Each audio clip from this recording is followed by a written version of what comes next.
అందరికీ నమస్కారం. నేను మీ హేమా సుబ్రహ్మణ్యన్ హోమ్ కుకింగ్ తెలుగుకి స్వాగతం.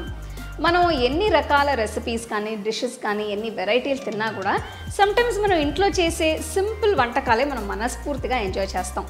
సో అలాంటి ఒక రెసిపీనే నేను మీతో ఇవాళ షేర్ చేయబోతున్నాను. ఇది టొమాటో చారు. సో రండి ఇది ఎలా చేయాలో చూద్దాం. టొమాటో చారు చేయడం కోసం ముందుగా నేను చారు పొడిని తయారు చేయబోతున్నాను. దీనికోసం ఒక ప్యాన్లో 1/2 టీ స్పూన్ కందిపప్పు, 5-6 మెంతులు, 1 టీ స్పూన్ ధనియాలు, 1 టీ స్పూన్ జీలకర్ర, 1 టీ స్పూన్ మిరియాలు, 2 ఎండుమిరపకాయలు, కొన్ని కరివేపాకులు, 2 వెల్లుల్లి రబ్బలు, చిటికెడు ఇంగువ వేసి మంచి వాసన వచ్చేంత వరకు వేయించాలి.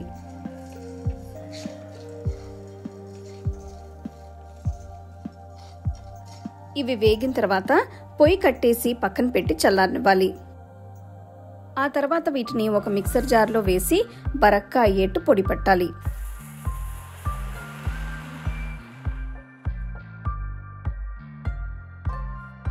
అంతే, చారు పొడి తయారన్నట్టే.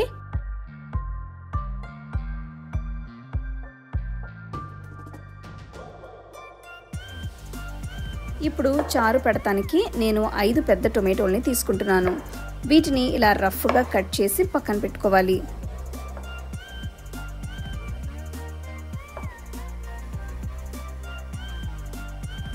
ఇప్పుడు ఒక కడాయిలో 1 టేబుల్ స్పూన్ నూనె వేసి అందులో 1/2 టీ స్పూన్ ఆవాలు, 1/2 టీ స్పూన్ జీలకర్ర, 2 ఎండుమిరపకాయలు, 2 దంచిన వెల్లుల్లి రబ్బలు, చిటికెడు ఇంగువ, కొన్ని కరివేపాకులు వేసి వేయించాలి.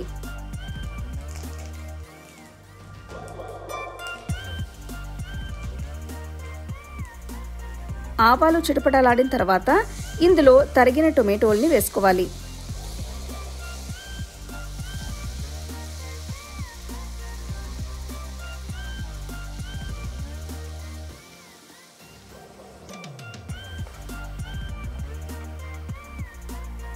ఇందులో 1/2 టీ స్పూన్ పసుపు, 1 టీ స్పూన్ కల్లుప్పు వేస్తున్నాను.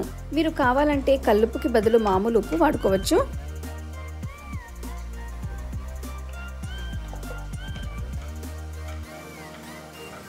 చూస్తున్నారు కదా, టొమాటోలు బాగా మగ్గాయి. ఈ పాయింట్లో నేను 1/2 కప్ చింతపండు రసాన్ని యాడ్ చేస్తున్నాను.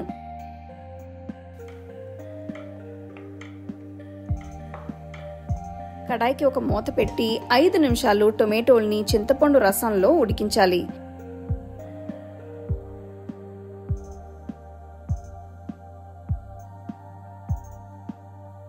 చూస్తున్నారు కదా, టొమాటోలు చాలా చక్కగా ఉడికాయి. ఈ పాయింట్లో నేను ముందుగా పట్టి పెట్టుకున్న చారు పొడిని వేస్తున్నాను.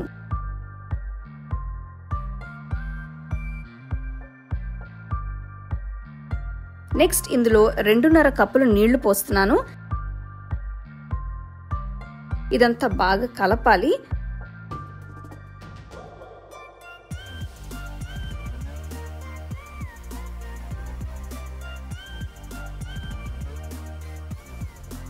చారు మరగడం స్టార్ట్ అయిన తర్వాత మంచి వాసన వస్తుంది. సో అలా కొద్దిగా మరిగిన చారులో తరిగిన కొత్తిమీర వేసుకోవాలి. అలాగే కొంచెం ఫ్లేవర్ కోసం 1 టీ స్పూన్ నెయ్యి కూడా ఇందులో వేస్తున్నాను. ఇది ఆప్షనల్. కడాయికి మళ్ళీ మూత పెట్టి పొయ్యి కట్టేసి 5 నిమిషాలు పక్కన పెట్టాలి. అంతే, టొమాటో చారు తయారైనట్టే. దీన్ని వేడివేడి అన్నంలో సర్వ్ చేసుకుంటే చాలా బాగుంటుంది.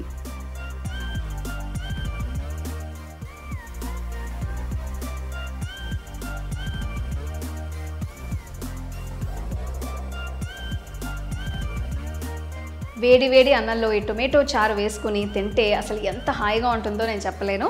మీరు ఇది అన్నంలోకే కాదు, ఒక కప్లో పోసుకుని తాగితే కూడా చాలా బ్రహ్మాండంగా ఉంటుంది. సో తప్పకుండా ఈ టొమాటో చారు రెసిపీని మీరు ట్రై చేసి మీ ఫ్యామిలీ ఫ్రెండ్స్తో షేర్ చేసుకోండి.